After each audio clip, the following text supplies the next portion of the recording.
8 मार्च 2014 रात के 12:40 पर मलेशियन एयरलाइंस का एक विमान MS-370 चाइना के बीजिंग के लिए उड़ान भरता है, जिसमें 227 यात्री और 12 क्रू मेंबर सहित कुल 239 लोग सवार थे।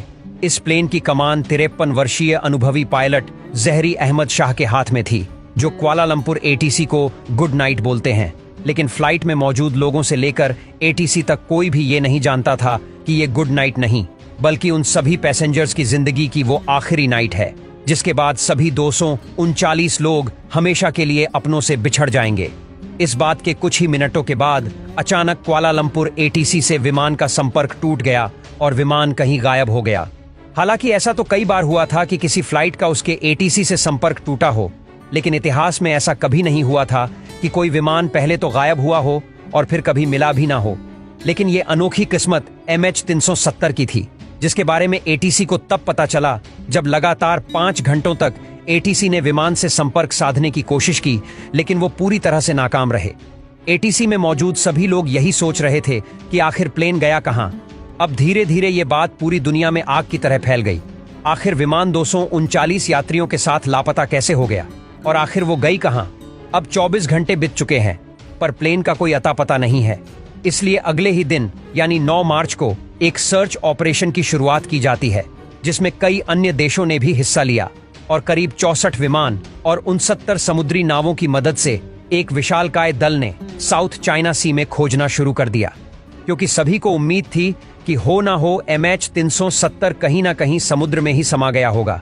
लेकिन अफसोस कि किसी के हाथ भी कुछ नहीं लगा, जिसने सबको एक बार फिर से हैरान कर दिया कि एक विमान पहले तो गायब हो जाता है और फिर उसका मलबा भी कहीं नहीं मिलता।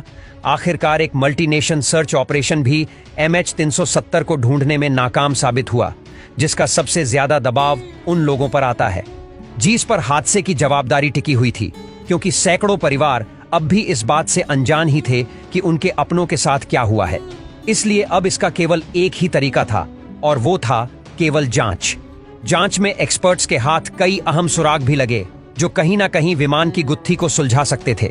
विमान से जुड़े एक दस्तावेज में एक्सपर्ट्स ने पाया कि विमान में करीब 500 पाउंड लिथियम बैटरी का एक पैकेज रखा हुआ था। बैटरीज के बारे में एक्सपर्ट्स की राय थी कि जरूर इन पर किसी तरह का दबाव बना होगा, जिसके चलते पहले तो बैटरीज में आग लगी होगी और फिर उसके चलते विमान में, क्योंकि ऐसा पहले भी कई विमान दुर्घटना में देखा जा चुका है, जब बैटरीज के चलते कोई विमान दुर्घटनाग्रस्त हो गया हो। लेकिन अभी इस थ्योरी पर माथापच्ची हो ही रही थी कि तभी अचानक जांचकर्ताओं के सामने एक और सबूत आता है। 3 दिन बाद मलेशिया एयरफोर्स के रडार में यह पता चलता है कि MH-370 उनके रडार से होकर गुजरा था, जो बीजिंग न जाकर वापस मलेशिया की ओर आया था और 150 मील की दूरी तय करके थाईलैंड की ओर गया था, जिसके बाद वो अचानक रडार से गायब हो गया। इस सबूत ने सबको हैरत में डाल दिया, और हैरान करने वाली बात तो ये थी कि प्लेन का अचानक से रास्ता बदलना, हालांकि ये गुत्थी सुलझी तो नहीं, बल्कि इसने एक और रहस्य को जन्म दे दिया।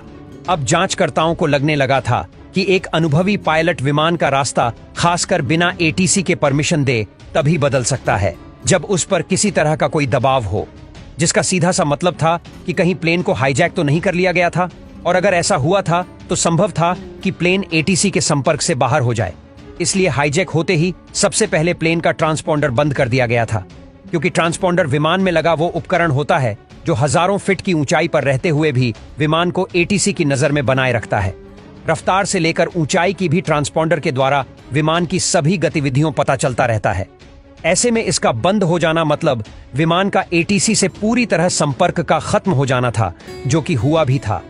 हालांकि ट्रांसपॉन्डर का बंद होना भी इस केस में असाधारण बात थी, क्योंकि आमतौर पर जब तक कि विमान दुर्घटनाग्रस्त नहीं होता तब तक विमान में लगे ट्रांसपॉन्डर में कोई खराबी नहीं आती। इससे ये बात निकलकर सामने आई कि ट्रांसपोर्टर को जरूर ही मैन्युअली बंद किया गया था, किसी हाईजैक के दबाव से या फिर खुद जहाज के पायलट की मर्जी से, क्योंकि प्लेन हाईजैक हुआ था। ये शक तब हुआ जब MS-370 में यात्रा कर रहे सभी यात्रियों के बैकग्राउंड की जांच की गई, जिससे पता ये चला कि उस फ्लाइट में 2 व्यक्ति ऐसे भी थे जो अननोन पर्सन थे। 2 ईरानी व्यक्ति जो नकली पासपोर्ट की मदद से उस प्लेन में चढ़ने में कामयाब हुए थे, और संभवतः इन्हीं के चलते ट्रांसपोर्टर को बंद किया गया हो। लेकिन इस थ्योरी पर भी और भी ज्यादा अध्ययन किया गया तो उसमें बहुत सी कड़ियां ऐसी भी थीं जो जुड़ ही नहीं पाई। ऐसी ही एक कड़ी थी प्लेन हाईजैक की जिम्मेदारी, जिसे इसके गायब हो जाने के बाद भी दुनिया के किसी भी आतंकी संगठन ने नहीं ली थी, और तो और ना ही किसी तरह की कोई मांग की गई। वहीं दूसरा शक प्लेन के मुख्य पायलट अहमद पर भी गया, जिनके बारे में ये मशहूर था कि वो एक रंगीन मिजाज व्यक्ति है और अक्सर कोकपिट में सिगरेट भी पीते थे। ऐसे में कहीं उनके द्वारा किसी तरह की कोई चूक या फिर किसी अवसाद के चलते उनका बागी होना कहीं इस हादसे की वजह तो नहीं बना। इन सभी विषयों पर एक लंबी और गहरी जांच हुई, लेकिन अहमद के परिवार ने सभी दावों को झुठला दिया और बताया कि अहमद पिछले 18 सालों से मलेशिया एयरलाइन के लिए काम कर रहे थे, जहां उनका बहुत सम्मान था और उनकी गिनती मुख्य पायलट के रूप में होती थी।